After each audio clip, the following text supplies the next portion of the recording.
Hey everybody, this is Nico at Locofy. Today we're doing a full stack tutorial. I'll show you how fast you can build a threads clone app from a Figma design using Locofy.ai. Locofy is a tool that allows you to turn your Figma or Adobe XD designs into production-ready front-end code up to 10 times faster for both web and mobile applications. We'll be using Locofy.ai to generate all the UI for our Next.js application. Then in a separate branch, we'll create the API and the business logic connected with our MongoDB database. And at the end, we'll combine the two to have our full stack app ready to go. These are the designs we'll be converting into code today, using Figma and Locofy to export it to a Next.js app and then integrate it with business logic. I'm going to be showing you how to make designs responsive on Figma and use the Locofy plugin to make them responsive and interactive to get them ready for our export. I'm going to show you how to sync this to the Locofy Builder, where you can create components and deploy the project to your GitHub repo. And finally, I'm going to show you the app and how it's going to be running as a full stack app using MongoDB. And you'll be able to post threads. You're going to be able to like the different threads and delete them. So basic CRUD operations. I am finally going to teach you how to handle the branches, so you know how to navigate the updates from Figma designs to Next.js code going through the builder, so that if you have updates to your designs, you're going to be able to add them to your Figma and then combine them with your business logic later. So I'm going to be starting off with setting up the branches. So I teach you how to structure the workflow so it's much easier.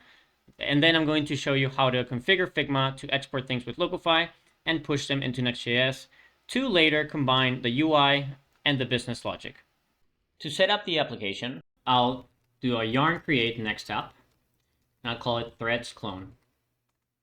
I'll cd into the threads clone, and I'll open up Visual Studio Code. Then I'll create 3 branches. One is main, the other one is the UI, and the last one is the business logic. Now I'm going to sync this with my GitHub repository that I've created. I've called it threads clone. I'm going to follow the steps to add the origin to this. So I'm going to check out to main. I'm going to add a new remote origin. I'm going to branch M into main, and I'm going to push origin main.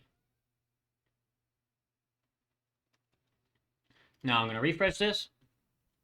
You'll see my app threads clone set up. Then I'm going to push my UI by doing git push origin UI, and I'm going to git push origin business logic. That way, on my GitHub repo, I have 3 main branches: the main branch, the business logic, and the UI. So let's start preparing our designs for Locofy. And the first thing you need to take into account is that Locofy inherits the responsiveness of Figma, meaning that if things are responsive on Figma, they will be responsive on Locofy as well. And let me give you an example. If I select this content and I resize it, you'll see that this inner frame is not responding to this outer frame. So this feed is not filling up the available space of content. Now let's select the feed and change the size from fixed width to fill container. And you'll see that it starts to respond, but it's still not there yet. Now let's add auto layout to this feed. And as you can see, it kind of broke the whole thing. So what we need to do is separate things into their individual containers to wrap things up in a good way. And what I mean with that is you need to think about this like you would think about a web design. Let's fill up the available spaces that we want these items to fill. And now let's select these 3 and apply auto layout. Now auto layout is Flexbox. It's Figma's version of Flexbox, meaning that it makes things respond to the relative containers they're in. For example, this frame, we can call this content container. This has auto layout, meaning that the inner content is now able to be filled relative to that content container. So what we want, actually, the behavior I want is that the feed fills up the whole space and these 2 columns on the left and the right stay fixed. So let's make this content fill container, and let's make this content container actually fill container. But feed doesn't have auto layout, meaning that the relative content will not respond to the outermost layer. Whereas here on the content container, if I resize the content container, you'll see some items starting to respond. So let's apply auto layout to this feed. And now you'll see that the content container is able to fill the container. And when I resize this, and let's check that the nav bar is also filling. This is fixed. Now you can see that the nav bar is responding and some items inside are responding as well. Now, when things are not wrapping down like we want them to, this usually means that there are fixed or hug elements in here. So for example, these threads, this thread input is filling the available space. So if we resize this, this is responsive, but this isn't because it's hugging. So let's make it fill, and let's select the content inside, and let's make it fill. Let's do the same thing for the other two.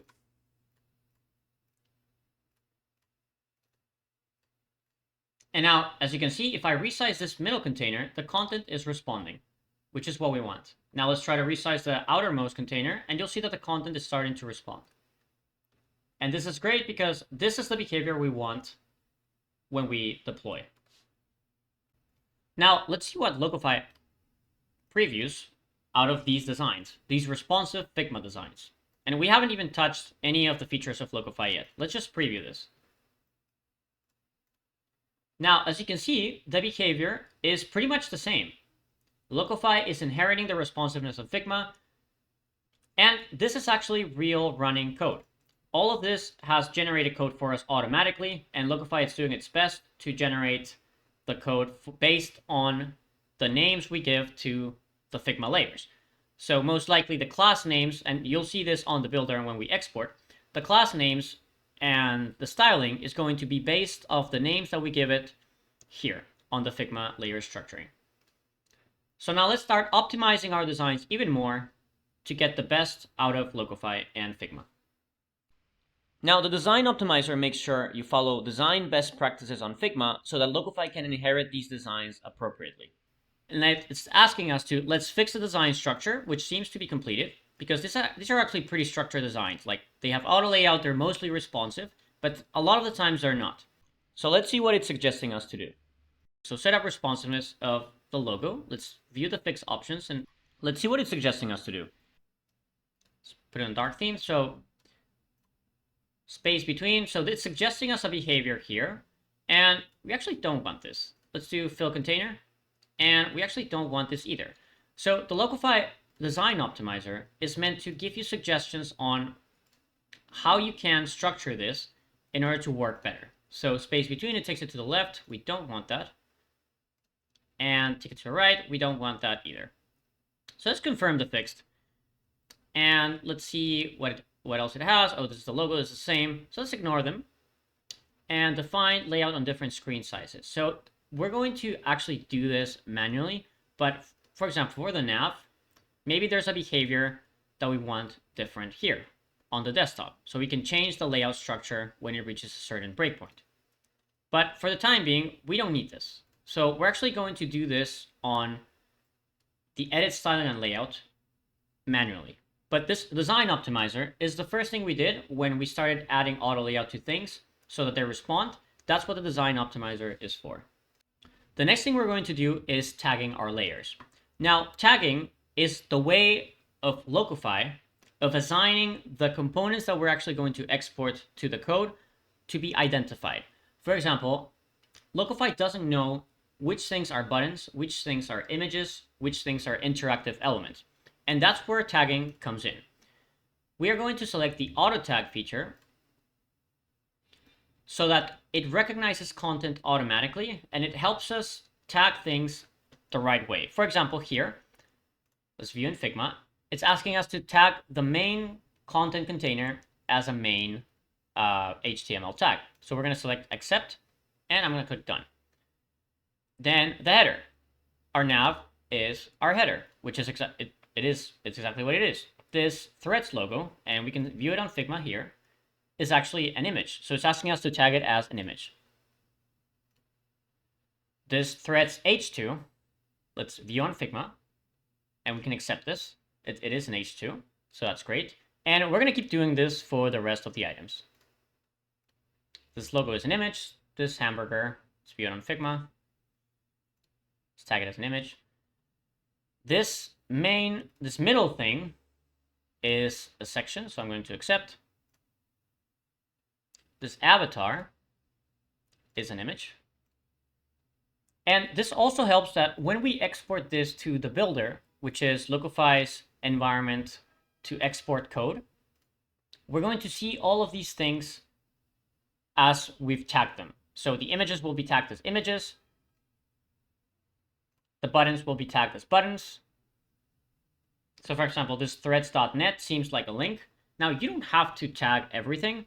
Maybe we choose don't tag because this is actually a tag and it's not a button. But we're almost there. So let's tag the rest of the images, just like.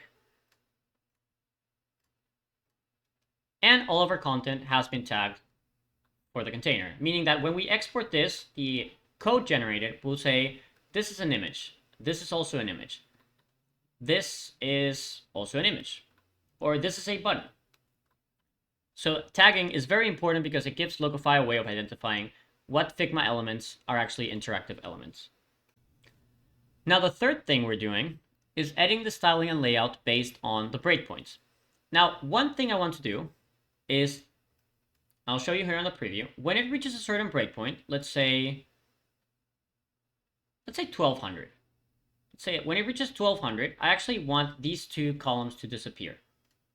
Okay, and let's actually make these two columns a little bit smaller so that the middle content can be seen better. So let's go to Edit Styling and Layout, and on the 1200 breakpoint, I'm going to select this left column. I'm going to change it from Show to Hide. And I'm going to do the same thing on 1200. I'm going to change this column from Show to Hide. So we only see the middle content when we reach that 1200 breakpoint. So it's going to reach 1200. You can see it here. Reaches 1200. Boom. We got only this.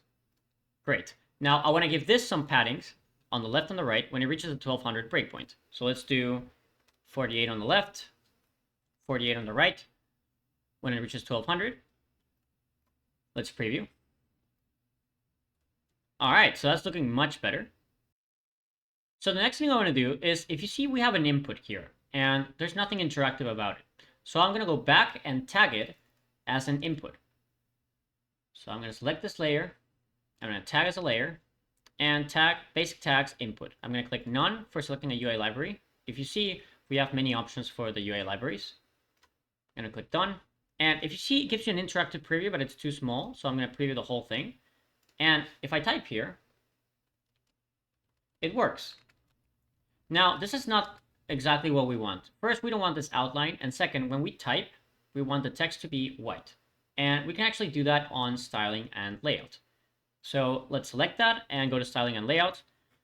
I'm going to go all the way down, and in advanced CSS properties, I'm going to hit outline, none. I'm going to type outline, none. And the other thing I'm going to edit is I'm going to give it a color. And my color is going to be white. Now let's preview this and see if it works. Yay! Okay, this is working. Perfect. Now this button is also missing on the tagging. So let's tag this as a button. I'm going to click No UI Library. And there you go. When I hover over it, it turns into a button, and you can see it clearly here on the interactive preview. Now, step 4, adding actions. It's what gives interactivity to things like buttons or things like links, for example. And let me give you some examples of what you can do. You can scroll into view, you can change the page, you can open a URL external, open a pop-up model, close the pop-up, and toggle a drawer.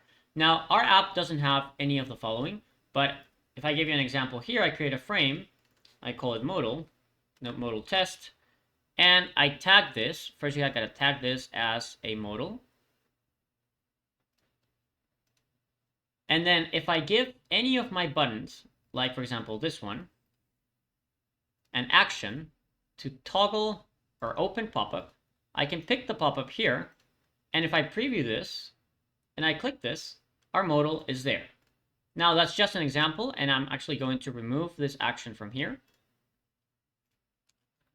But you can do this with your designs in case you have any of those actions.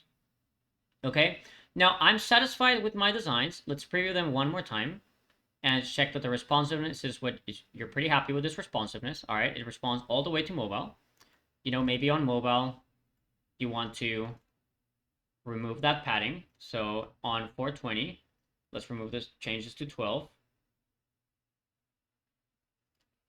960 is good. But when we reach a certain point, we want those paddings to disappear. Perfect. Now it's time to sync it to the builder, which means generate code.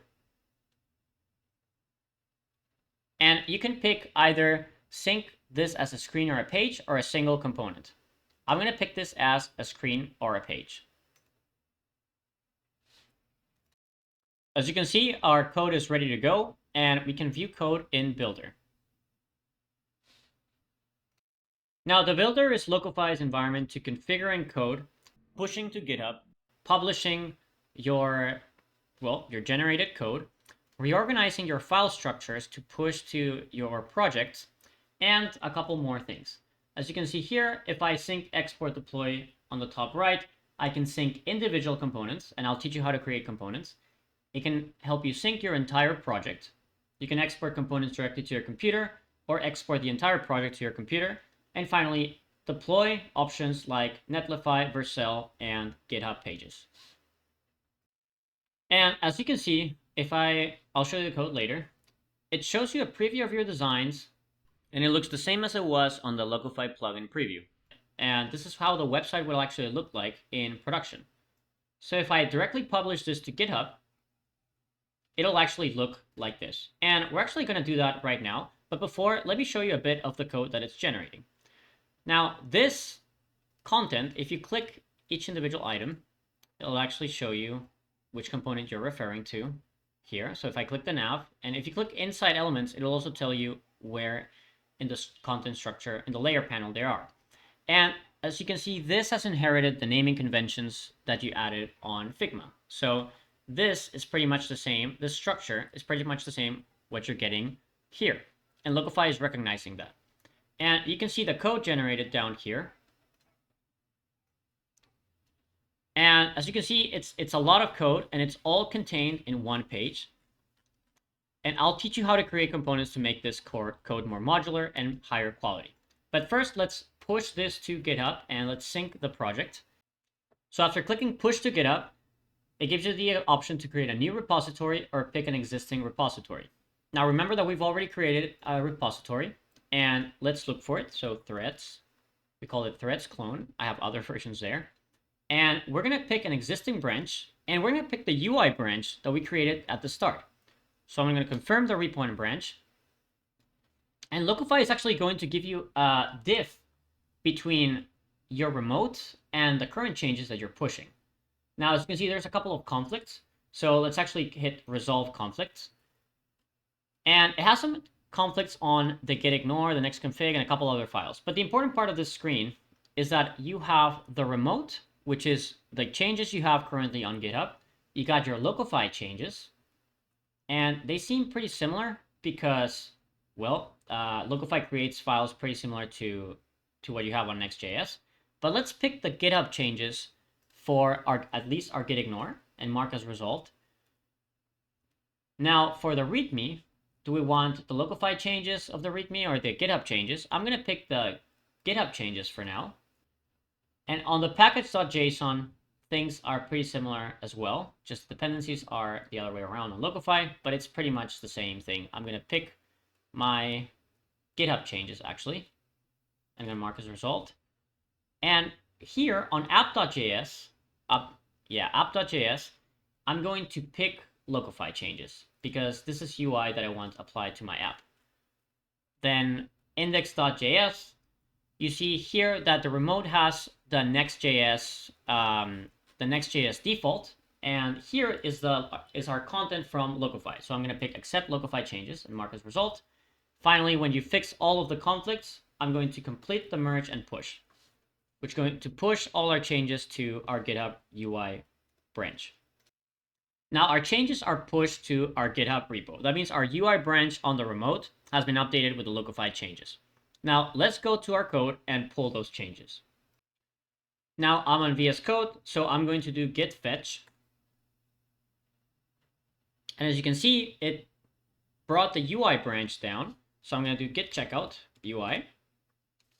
Let's see if it actually didn't pull them. We have to pull this from the remote. So git pull origin UI. And there you go. Our app.js, our index.js now has our content. So let's run this app, yarn dev. And let's see how our app looks like. And look at that. We have our local host with the changes from Locofy. This is working. This is a button. And this is working just fine. Perfect. So you have the full UI exported all the way from Figma to the builder to your local machine. And this is actually looking pretty good. And let's check for responsiveness. If I resize this, we got our responsive app. When it gets smaller, it gets rid of the margins. Great. So now the next step is we're actually going to take a look at the code. And you'll notice that this content is one huge and very long page. So the next step is we're going to go back to the builder, create components to make this code more modular and higher quality. And then we're going to sync it again and pull it again to our local repo. So we're back at the builder and we're ready to create components. Now, creating components is actually relatively simple. All you got to do is select the layer. On the layer panel, you got to select, for example, the nav bar, or in this case, the nav. And you can also select it here. Like if you click the element, it's going to highlight it here. And you got to go here and create components. And click create, and it's going to suggest you the name. We're going to call this nav bar.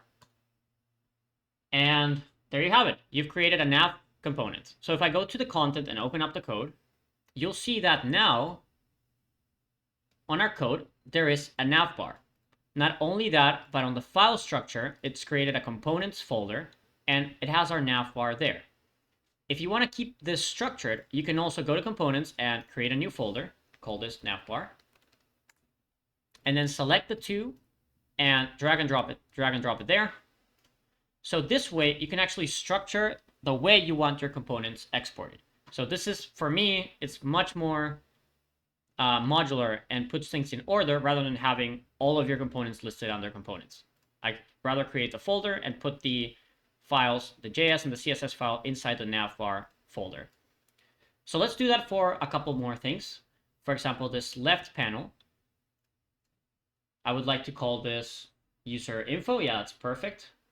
As you can see, Locofy is suggesting names for me, which is great. I'm going to try to select this.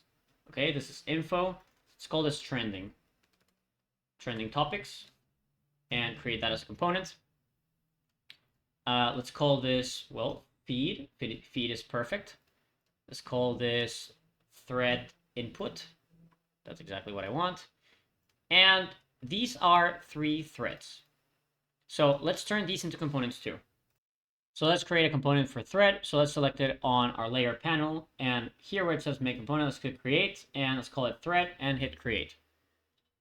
Now, if you want to do this faster, you can also use auto components with Locofy.ai, which is going to detect all the others. It's probably going to call it something different like thread 2 because there are also already 1.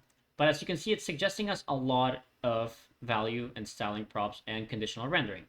We also have conditional rendering where you can render something whether it's true or not on the prop. Now, I'm going to not use this because we've already created that, but you can edit anything here.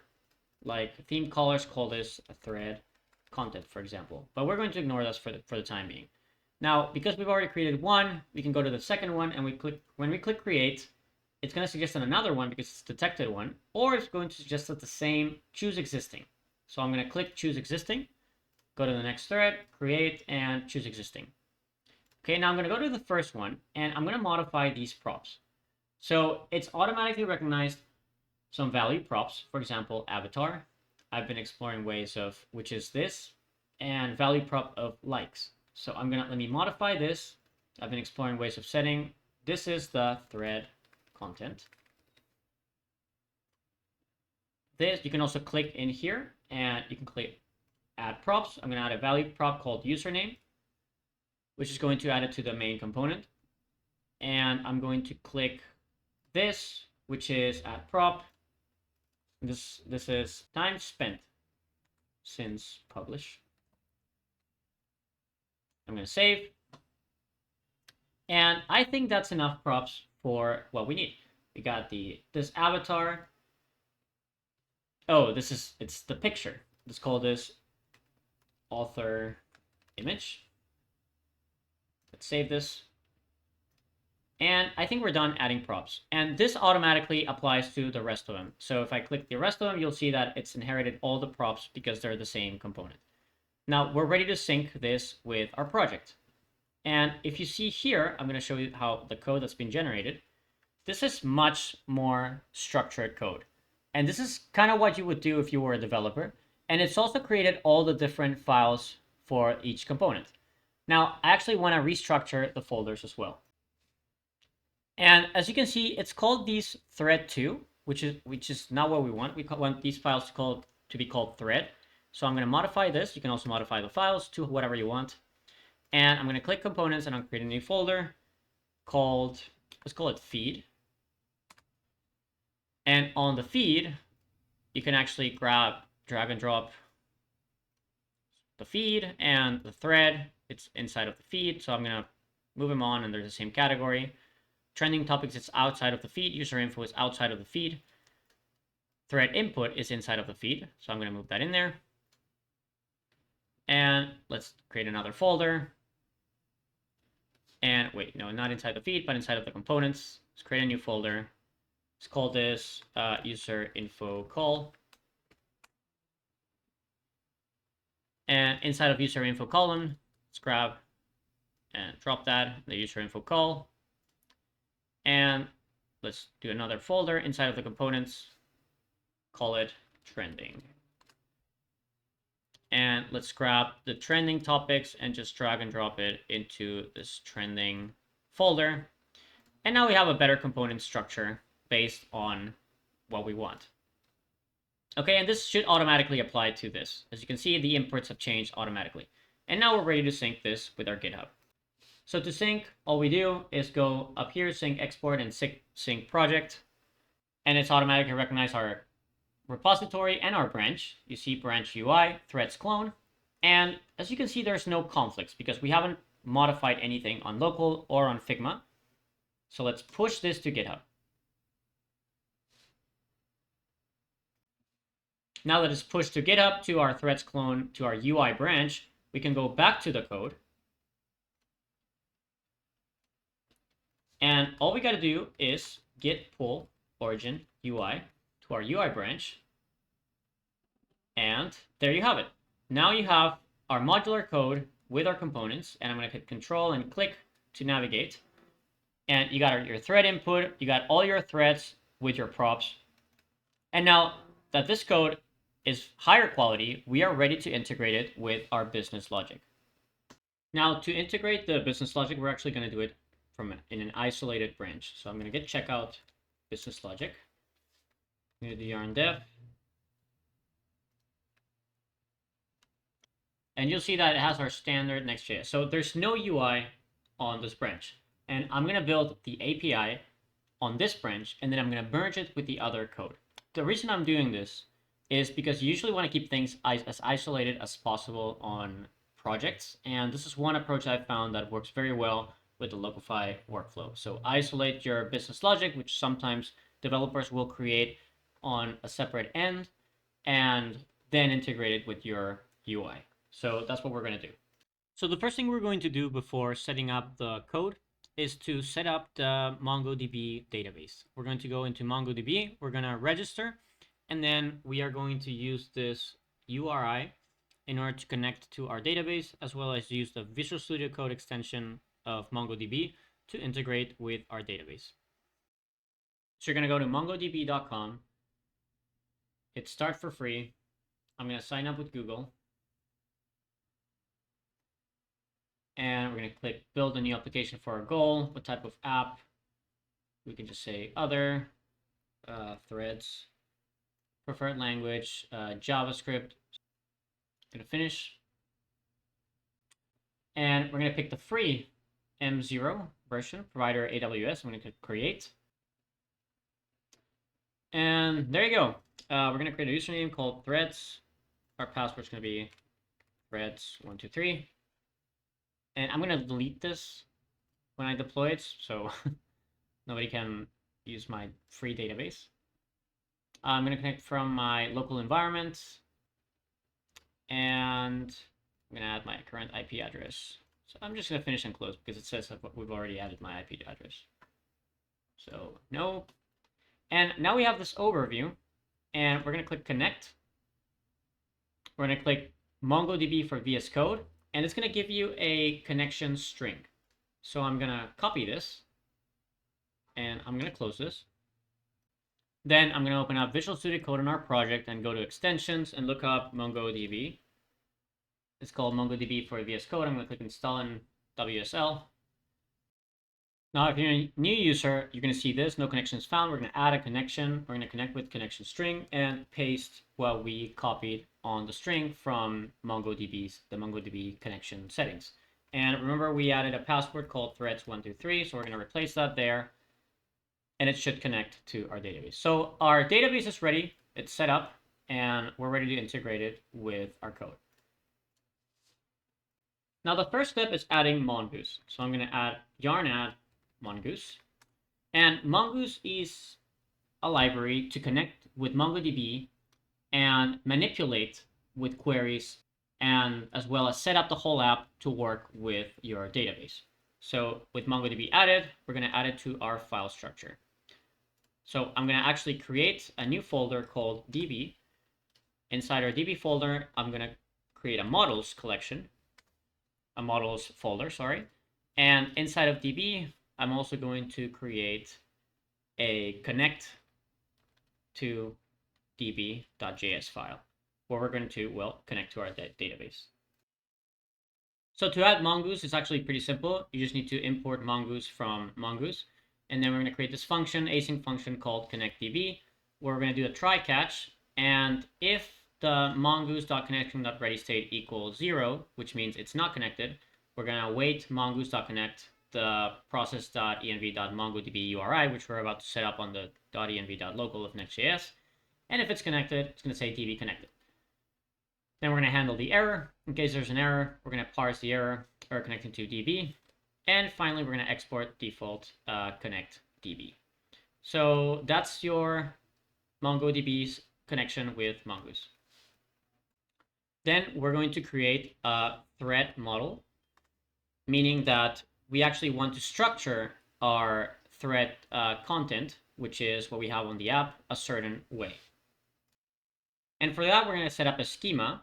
So we just got to import Mongoose from Mongoose and just do a thread schema, call it a new Mongoose schema, and just add what we want this thread to have.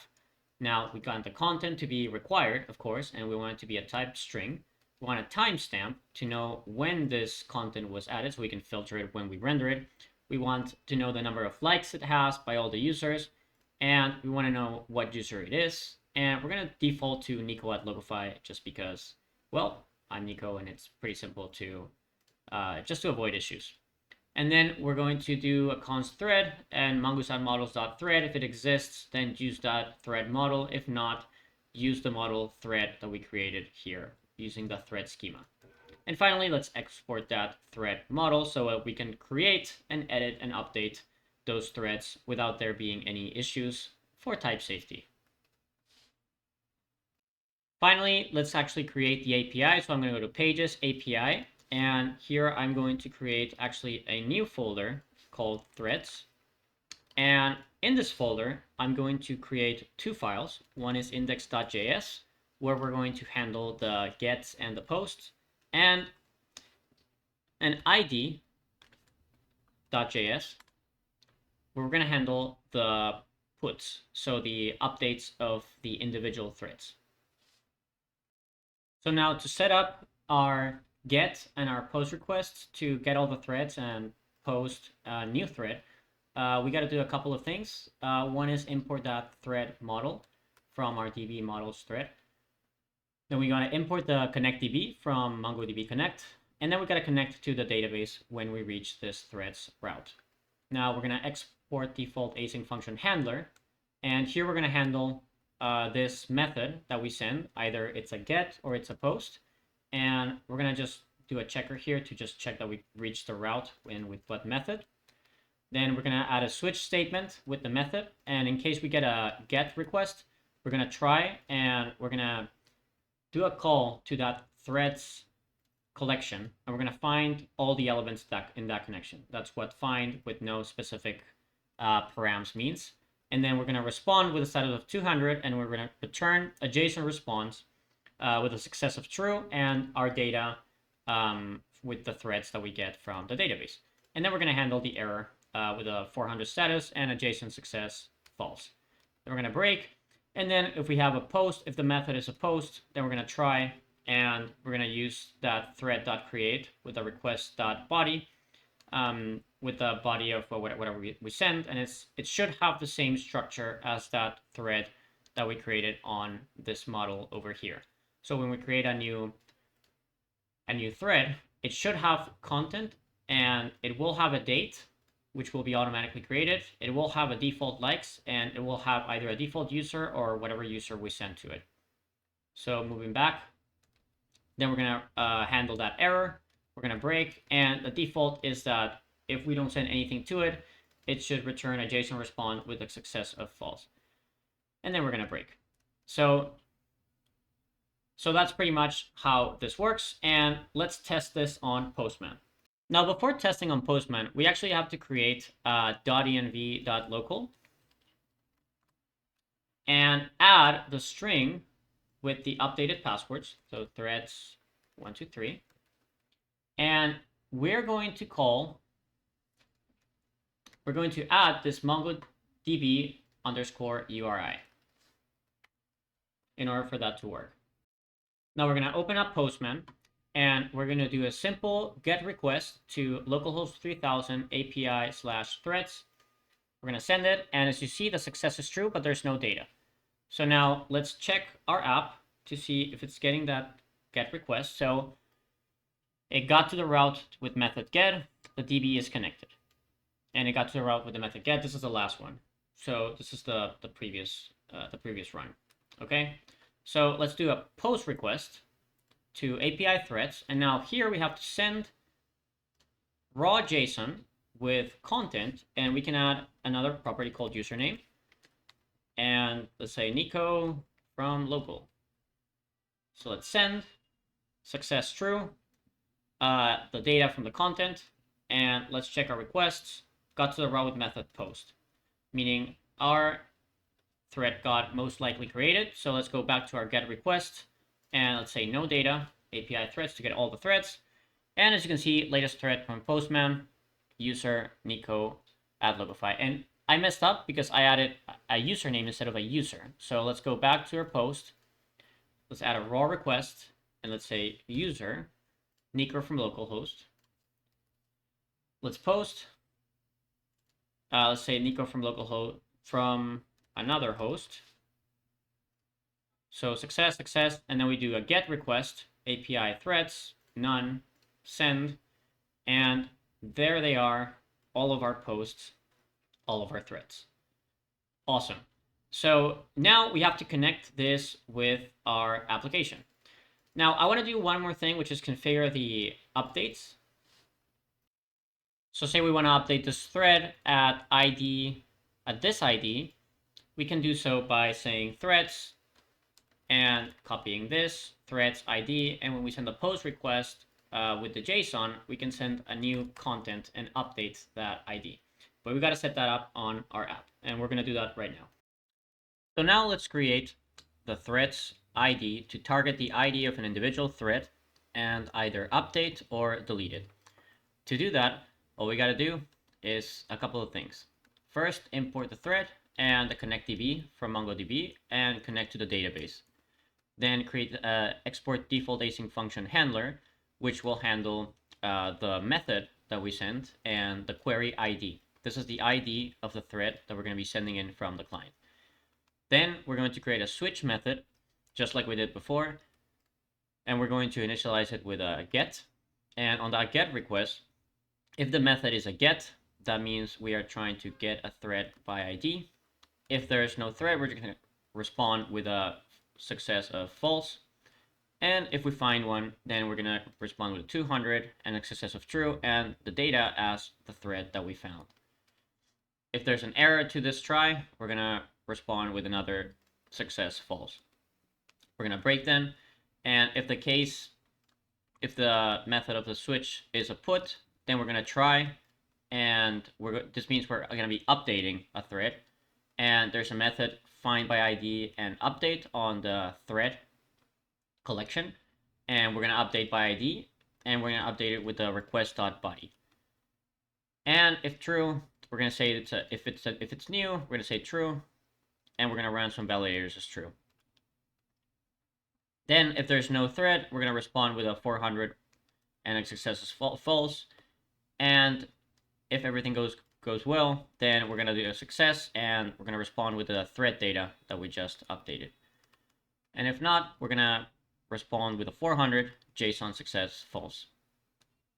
Finally, we're gonna handle the delete route, where we're gonna delete a thread by ID, and all we gotta do is just try and use this method thread.delete1, and we're just gonna pick the ID. It only takes one parameter. If it's not deleted, we're gonna return unsuccessful response, and if it is deleted, we're gonna say success and no data because, well, the thread was deleted. We're gonna catch the error in case something goes wrong with this try, and we're going to break. And finally, if nothing happens, if we don't send anything, we're gonna respond with a 400 status with success of false, and we're gonna break. So that's it for the API, and let's test this on Postman. So now it's time to test our full API. Now I have Postman on the right and our code on the left. So let's test our GET request. So our GET request is working, and we get all the data from our previous threads. Now let's post a new thread. Go to raw JSON and do content latest thread from Postman. And let's add a user, Postman test. Let's send that to our API. Success true. And let's do a get again and get rid of this non-data. And let's look for latest thread from Postman. Latest thread from Postman. Perfect. Now we're going to go to our find by ID. So a single thread. So let's grab this ID, add it there, and it's going to be a GET request. So we get the single ID. I just realized this is connect to DB. So now let's get the individual route of a single thread. So thread ID, we're going to send. And there it is. It fetched that last thread by ID, which is the latest thread from Postman, and our user is Nico at Locofy. Then we're going to update this. So let's update. So we have to send new content. So let's update the content and the user. So let's send a put request here. All right, so as you can see, it updated it to user Postman test and the latest thread from Postman. Let's update it one more time. Update it. Let's send. And now let's actually get it with none. And yeah, there it is. If we get it, it's updated. And finally, let's delete this thread. And all we got to do is change this to delete and delete by ID. So let's delete it. Success true, no data. We're not getting any data back. So if we get it, we should get a success, a false, because this doesn't exist anymore. So we have our full CRUD working on our Next.js app. That means our API is working and it's ready to be integrated with our UI. So now that our API is ready to go, let's add these changes. Let's say business API ready. And let's push this to our repo. Now, in order to merge this with the UI, I'm going to check out to a new branch called business and UI. And here, all I'm going to do is git merge UI. Now, this was successful in every way except in the package.json, so let's check what conflicts there are. And this is our current change, this is our incoming change. Okay, there's very little differences between these two. So I'm going to keep the current change because this is what works for us. And Mongoose is there. So we want to keep that. All right, so git add, git commit. Now we've solved those changes. Merge complete. At least the first merge complete. Now that this is merged, you'll see that up here on our components, we have our feed, our navbar, our trending, and our user info call, which is everything that we had on the UI. Now let's take a look at our pages and at our index.js. And you'll see that everything here has been merged. So let's do yarn dev. And let's take a look at our app. And as you can see, our app is working perfectly fine. But of course, it has no business logic because, I mean, we haven't changed anything. So here, the first thing I'm going to do is I'm going to get all the threads that we have on our database to be shown here. So let's go to our code. Let's go into our feed, and we have the threads here from the components we created. So here, we're going to do a fetch request, and then we're going to map through the threads that we currently have. So to get our threads, we have to first use state, so we can set the state for threads once we get them from our API. Then we have to create this state variable, which is the threads, and set threads. We're going to use state. And then we're going to create an async method, get threads. And get threads is going to try to get the threads from our threads route. Then we're going to get the data, and we're going to process it as a JSON. And then we're going to set the threads from this data we got from our API. And if not, we're going to handle the error with a catch. Then we're going to call our useEffect function. And we're going to call it a callback method inside with an empty array. So it's called just once. And we're going to call get threads. And up here, we need to get that useEffect from React. Finally, let's log our threads just to make sure that we're getting that data from our API correctly. So I've opened up my app, and on the console, we are getting success true and the data of our threads. So our threads we have them in our client, we just have to map through them. So now let's use a map function, and let's grab our threads object. And if there are threads, well, if there's threads.data.map, then we're going to parse through each thread and return this thread that we just grabbed from down here. And we're going to modify the fields so that the thread content is a thread.content. The likes is just a string literal that just contains the likes and just says likes. And we're going to do, if there are no likes, just show 0 likes.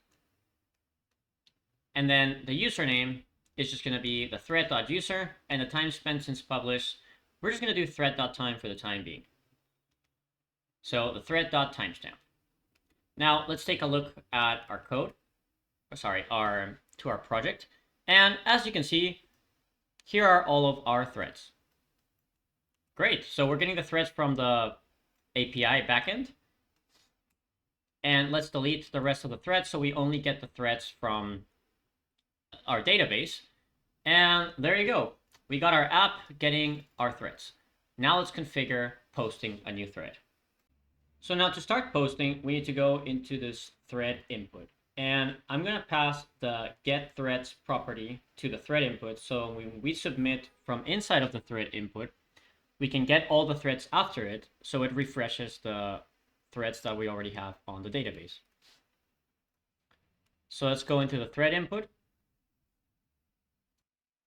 And on the thread input, we will just do a bunch of stuff.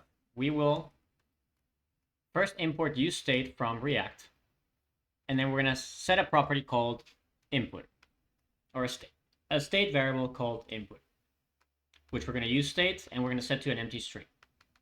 Then we're going to add a value to our input, which is going to be the input, and then we're going to add the onChange property, which onChange will set the input to the e.target.value. Then we'll add a property to this button called onClick that posts the threads. And then we'll create a method up here called postThread that's an async function. And this async function, what it'll do is it'll have a try catch where we'll request to the API threads, but this time with a method of post. And we'll have a body with a JSON.stringify, so it passes the content as a string. And it passes the content as the input, which is what we want to post the thread as, and the user as Nico from client post. Then we'll see if we get the data back, which is the data that we just posted, and that'll indicate a successful post. And if not, we'll parse the error with an error.message. Finally, we'll add that getThreads as a property that we're passing from the feed to the thread input. And after sending the data, we'll get the threads so it refreshes the page. So I'm going to go back to the app. And if you see, let me just delete this, new thread test. I'm going to click this button and I'm going to go down here and there it is. And I'm going to post another one, latest thread. I'm going to post and latest thread is there. So one last thing we'll add is that when the input submits a new one, we want to actually delete this input. So that's pretty simple. All you got to do is you got to go here and set the input to be an empty string after you get the threads. And if we go back to our app, new submit, and we click submit, you'll see that this gets deleted and this gets added down here. Perfect. Now let's add the likes functionality. So when we press this, you'll see that likes change. Now, in order to add the likes functionality, we need to add a couple of new things to our posting methods. One is this body, JSON.parse body, so we can get the data from the body that's being sent from the client, because we're going to send an add like request from our client. Then we got to go to our put method, and we need to add a conditional that's called if the body.type, which we are going to specify on the post request, is an add like, then we're going to find by ID and update the body.id that we're going to be sending from the client. And this is going to add this special query method that MongoDB has, which is the increase. And we're going to specify that we want to increase the likes property by 1. And then we're going to catch the error in case something goes wrong with this.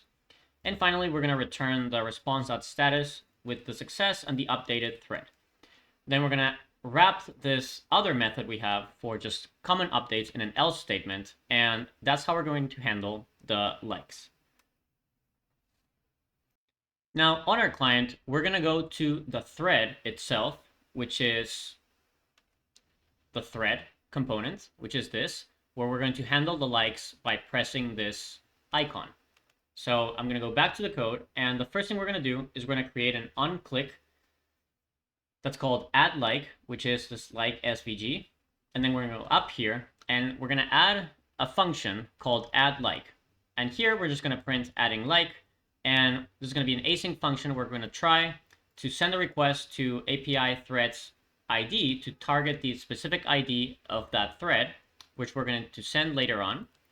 And we're going to get that data with request.json. And this is a successful response. And we're going to get threads just to see the update happen on our front end. And then we're just going to log this. Finally, let's catch that error. And to wrap this up, we are going to pass in an ID on the thread and the getThreads method. Now, working backwards into our feed where we map through all of our threads, there are two main properties, new props we have to pass to the thread. One is getThreads, so we can get the updated threads once the likes are updated. And finally, the ID, which is the thread._ID, and this comes automatically from MongoDB. Now, if we go back to our front-end app, you'll see that if you click the likes, they are increased. Now, I'll leave it up to you to expand this functionality, but this basically gives you a CRUD methodology where you can create, read, update the threads. And now we're going to go into delete. Now, our delete route is already set up, but we need to change one small thing. Because if we send a request with no body, it'll crash by being undefined because of this json.parse request.body. So let's get that out of there, and let's just put it on our previous put request. So it processes the puts and where it'll have a body for sure. And then we're ready to move forward to the delete request. So let's set up our thread to handle that delete. So to delete, I'll make it really simple. I'll just make it so that if you press these 3 dots, it'll handle the delete request. So moving back to our code, we need a function called delete thread, and delete thread will be an async function with just a common request, but this time it'll be pointed towards the same, it'll be pointed towards the same route as before, but this time we'll handle the method of delete so it reaches that route. And you don't need to pass any parameters because we're targeting that route. All you got to do is pass in the method delete. Then let's handle the data. Let's get the thread so it refreshes, and let's just see that data, well, we'll get a response, but it'll be empty. So if it's true, it'll just give us empty data. All right, and then we gotta go down here where the 3 dots are, which is here, and we just need to add an onClick function that toggles the delete thread. So let's move back to the app. And moving back to the app, when I click the 3 dots, you'll see that it deletes it. And let's create new thread, post a thread. It's there. Let's add some likes to it, and let's delete it. So create, read, update, and delete. You got a full CRUD system with your Threads UI working with a MongoDB backend, all exported from Figma and using Locofy.ai to create components and export high-quality code that you can later combine with your business logic. The last step is just git add, git commit, all working, and then git checkout to main and git merge business and UI. And then we're going to do a git push.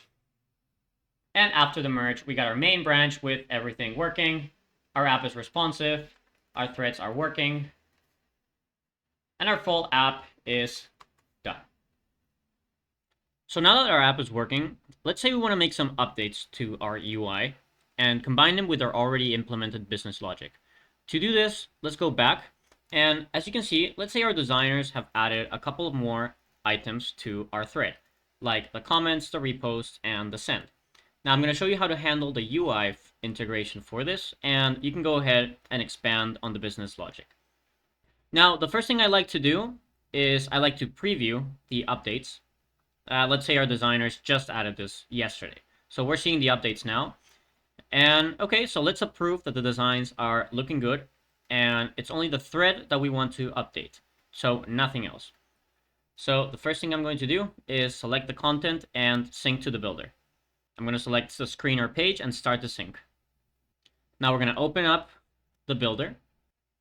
And we can do one of 2 things. We can either sync the entire project, and you'll see the updates come in, and any conflict resolution will be handled locally. Or you can sync the components that we want to update, which is the thread. So to do that, just go to the layer panel and select the thread. As you can see, it selected one of these, but because it's the same component, it should pick it up on all of them. We're going to click sync, export, deploy, and we're just going to sync the thread. And now we are going to sync this with an existing branch. We're going to push it to the UI branch. And you're going to see why in a second. Let's complete the merge and push. Now our UI branch has been updated. So all we got to do is first let's check out into a new branch called UI updates. And then let's git pull origin UI. What this will do is it'll merge the UI branch into our current branch. And we got a couple of conflicts. We actually have 2 conflicts. one in the feed. Let's see why. We got this, our post thread business logic versus an incoming stateless UI. So let's pick the current change, which has the post thread logic. And here on our feed, let's accept the current change because otherwise we're going to get all of these new threads. So we keep the business logic. Now let's take a look at our thread. And if you see, our thread maintains the business logic, and it's added all the new images, the comment, repost, and send. So now you got a new app still working with posting, and now we have the ability to add comments, reposts, and send. Of course, this business logic has not been integrated yet. I'll leave that up to you. But this is how you have a complete flow from Figma to Next.js, and then sharing some updates that the designers added after we added our business logic. So I hope you enjoyed the video. Please like and subscribe, and follow us on our Slack channel if you have any questions. You can also check our documentation, the Figma designs, and the GitHub repo, all linked down in the description. Thank you so much, and happy coding.